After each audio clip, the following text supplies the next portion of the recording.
Hello and welcome to Church Jesus. My name is Hugo Fernandes. I'm a pastoral care coordinator in an aged care facility and minister to Caringbar Uniting Church. What does salvation look like in the world we actually live in? Not just the world we can imagine. This week's readings invites us to see salvation not as an escape, but as God's activity, earthly works of protection, justice, and renewal. So as usual, we have 3 points to reflect on. My first point is salvation rescues in real life. Moses is saved in the midst of political violence and fear.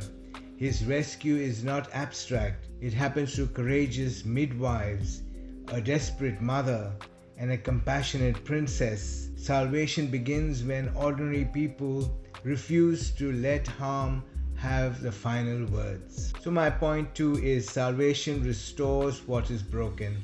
Isaiah and the psalmist reminds us that God's salvation rebuilds what has been torn down.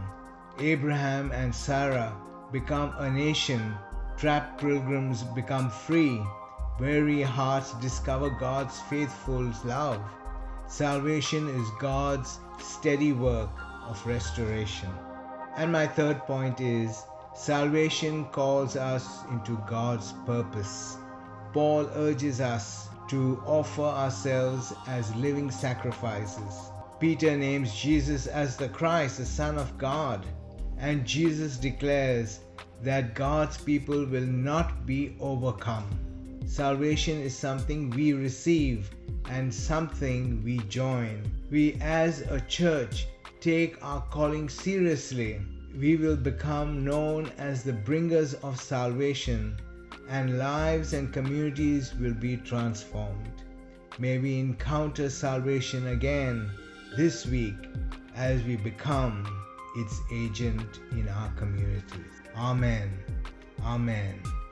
Amen.